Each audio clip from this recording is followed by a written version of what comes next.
Hello everyone.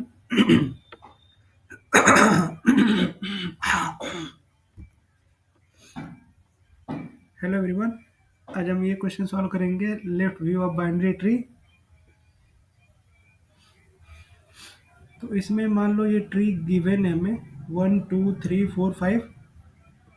तो इसका output क्या लिखना है वो मैं बताता हूँ। मान लो वो था अपना ट्री जो है 1 2 क्या था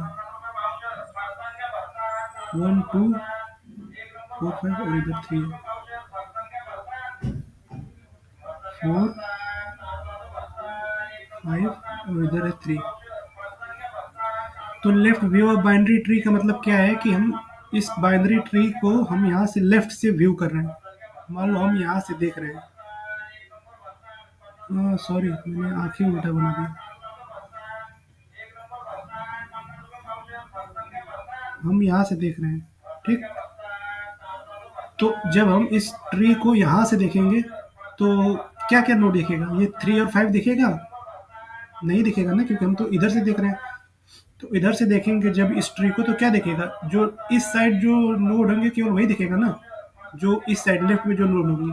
तो हमें केवल लेफ्ट लेफ्ट नोड लिखना है। मतलब इसका आउटपुट आएगा 1 2 3, सॉरी 4, 1 2 4,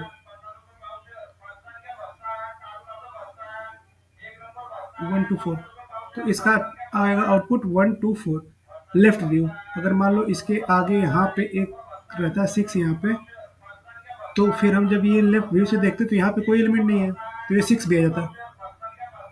क्या ये 5 और 3 दिखेगा? नहीं दिखेगा, ये 4 से छुप जाएगा और ये 3 क्या 2 से छुप जाएगा। तो हमें इस ट्री का लेफ्ट व्यू आएगा 1 2 4 6। तो वही गिवन है। ये मैंने एक एक्स्ट्रा नोट बनाया है, उसमें अपने इनपुट में 6 नहीं गिवन था। तो देखो इसमें इसका इस ट्री का क्या आएगा 1 2 3 4 5 है। तो इस ट्री का क्या आ गया आउटपुट 1 2 4। ये 1 2 4 लेफ्ट साइड जो नोड है वही लिखने हैं, क्योंकि लेफ्ट लेफ्ट से जब व्यू करेंगे तो हम केवल लेफ्ट साइड वाले नोड दिखेंगे ना। अगर मान लो यहाँ पे एक 6 है, इसके 4 के राइट में 6 है, तो 6 भी दिखेगा। क्यों? क्योंकि 4 के लेफ्ट में तो नल है। ये 3 और 5 नहीं दिखेगा। तो हम इसको बताते हैं कैसे सॉल्व करना है। इसको हम एक अपना एक कोई डेटा स्ट्रक्चर बना लेते हैं। मान लो एरे ही बना लेते हैं, कुछ वेक्टर बना लेते हैं C++ में। अब क्या करते हैं, हम इनिशियली रूट यहाँ पे है मेरा, और एक लेवल काउंटर बना लेते हैं। लेवल इनिशियली लेवल में 0 डालते हैं। चेक करेंगे क्या है हमारा। ये हमारा मान लो आंसर एक वेक्टर है, VECTOR वेक्टर है। चेक करेंगे क्या हमारे आंसर वेक्टर जो हमारा लेवल है और ये करंट ये नोड है हमारा रूट। चेक करेंगे। अब चेक करेंगे क्या ये रूट में 1 पड़ा है, इसका लेवल 0 है, इसका लेवल 0 है यहाँ पे। देखो क्या हमारा आंसर का जो साइज है और लेवल है दोनों इक्वल है। मतलब आंसर का साइज हमारा क्या है 0। आंसर यही है, वेक्टर आंसर वेक्टर है ये। इसमें कोई एलिमेंट है नहीं, तो आंसर का साइज क्या है 0 और लेवल क्या है इनिशियली 0। तो क्या करेंगे हम रूट को पुश कर लेंगे, रूट का वैल्यू 1 कर देंगे। और लेफ्ट व्यू देखना है तो हम क्या करेंगे root left right.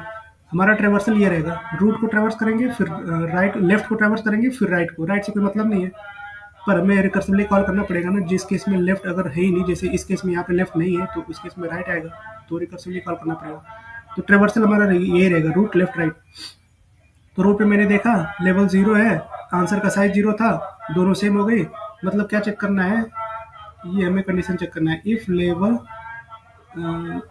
LEVEL if level equal to ANS answer का साइज, ये चेक करना है। अगर ये सेम रहेगा तो हमें आंसर में वो वैल्यू डाल देना है, क्या रूट। ठीक, ये करना है हमें। अब ये हो गया। अब लेफ्ट हमें आइटरेट करना है, तो हम लेफ्ट में जाएंगे। अब रूट हमारा यहाँ पे आ जाएगा, और रूट आगे बढ़ने के साथ साथ हमें जो लेवल है हमारा उसको भी हम इंक्रीमेंट कर देंगे। तो लेवल इनिशियली 0 था, अब लेवल हो गया 1। अब रूट आ गया हमारा इस पे, रूट है यहाँ पे। ये लेवल यहाँ से हटा दूँ, रूट है यहाँ पे, रूट पे है 2, लेवल है हमारा 1, एएनएस में 1 पड़ा हुआ है, तो एएनएस का साइज क्या है 1 और लेवल क्या है 1। इसका देखो ना, एएनएस का साइज 1 है और लेवल 1 है। जब ऐसा है तो क्या करना है, हमारे आंसर में ये रूट को इंसर्ट कर देना है, तो आंसर में ये रूट को इंसर्ट कर देना है 2, तो इसमें आ जाएगा 2। फिर क्या करना है, लेवल को इंक्रीमेंट कर देना है और रूट हमारे यहाँ से आ जाएगा यहाँ पे।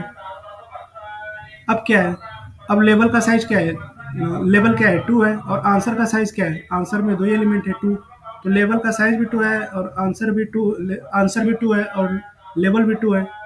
आंसर 2 मतलब कि आंसर का साइज 2 है और लेवल भी 2 है, तो अब क्या करना है, 4 को इंसर्ट करा लेंगे। वो ये हो रहा था ना, जब ये साइज सेम हो रहे थे, लेवल की ये वेक्टर का साइज लेवल से सेम हो रहा था, तो आंसर को पुश कर ले रहे थे। अब हमारा फिर लेफ्ट में आएगा यहाँ पे, और लेफ्ट में आने के साथ साथ क्या होगा, इसको हम इंक्रीमेंट कर लेंगे लेवल को। क्यों, क्योंकि लेवल वाइज आइटरेट कर रहे हैं ना, ये लेवल हो गया तो लेवल को इंक्रीमेंट करते जा रहे हैं। 0 पे था, फिर ये 1 लेवल है, ये 2 लेवल है, ये 3 लेवल है। फिर चेक करेंगे क्या लेवल 3 है, आंसर का साइज क्या है, आंसर का साइज 3 है, तो दोनों इक्वल हो गए। जब दोनों इक्वल हो गए तो क्या है, जब दोनों इक्वल हो गए तो हमारे आंसर वेक्टर में जो करंट रूट है उसको इंसर्ट करा देना, 6 हो गया। अब ये तो हो गया हमारा लेफ्ट सब पार्ट के लिए हमने आइटरेट कर लिया। अब राइट सब पार्ट के लिए कैसे होगा, अब ये रूट इसको रिटर्न करेगा, जब रिटर्न करेगा तो लेवल क्या हो जाएगा, लेवल 2 हो जाएगा, डिक्रीमेंट हो जाएगा लेवल। फिर ये राइट इसको करेगा, क्योंकि हमें अब ये 5 को अटेट करना है ना, तो 1 हो जाएगा लेवल। अब ये आएगा यहाँ पे 5 पे, तो 5 पे जब आएगा तो लेवल अब 2 हो जाएगा, एक बढ़ेगा ना, क्योंकि अब इनिशियली लेवल यहाँ पे था, अब लेवल बढ़ा तो यहाँ पे लेवल 2 हो गया। अब चेक करेंगे क्या आंसर साइज में हमारा, अब रूट यहाँ पे है, क्या आंसर साइज में हमारा, आंसर का जो साइज है वो हमारे लेवल से बराबर है। आंसर का साइज है 4, 1 2 3 4, लेवल क्या है 2, बराबर नहीं है। तो चेक करेंगे क्या इसका लेफ्ट है, नहीं है, तो राइट में, राइट आ जाएगा नल, तो फिर ये इसको रिटर्न कर देगा, तो हमारा ये लेवल डिक्रीमेंट हो जाएगा। ये फिर इसको रिटर्न करेगा, तो ये लेवल हमारा हो जाएगा इसलिए 0। अब मतलब लेफ्ट सब पार्ट के लिए हम आइटरेट कर चुके हैं, अब हमें राइट सब पार्ट के लिए करना है। तो अब आएगा ये रूट हमारा भी यहाँ पे है, अब रूट आएगा यहाँ पे, अब जब रूट आएगा यहाँ पे तो लेवल में इंक्रीमेंट हो जाएगा, लेवल 1 हो जाएगा। अब चेक करेंगे कि हमारा आंसर का साइज जो है वो लेवल के बराबर है, लेवल का तो वैल्यू 1 है, आंसर का साइज जो है वो 4 है, तो बराबर नहीं है, तो इसका लेफ्ट सब ट्री कुछ नहीं है, राइट सब ट्री कुछ नहीं है, तो ये इसको रिटर्न कर देगा कुछ नहीं। तो बस एट्रेशन हो गया हमारा, जो आंसर में पड़ा हुआ है वही हमारा आंसर हो जाएगा 1 2 4 6।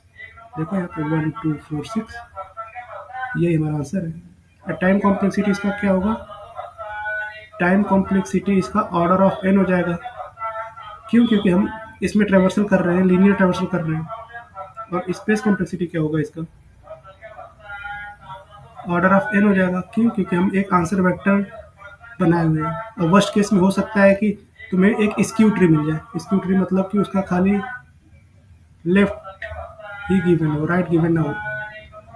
तो एन क्या है, एन नंबर ऑफ नोट्स है, तो इसमें नंबर ऑफ नोट्स कितने हैं 1 2 3 4, तो लेफ्ट व्यू में क्या आएगा 1 2 3 4, तो ये सारे इंसर्ट हो जाएंगे इसमें आंसर। तो इसका वर्स्ट केस में क्या आएगा, टाइम कॉम्प्लेक्सिटी एन और स्पेस कॉम्प्लेक्सिटी एन। एन मतलब नंबर ऑफ नोट्स है। इसका कोड देख लेते हैं।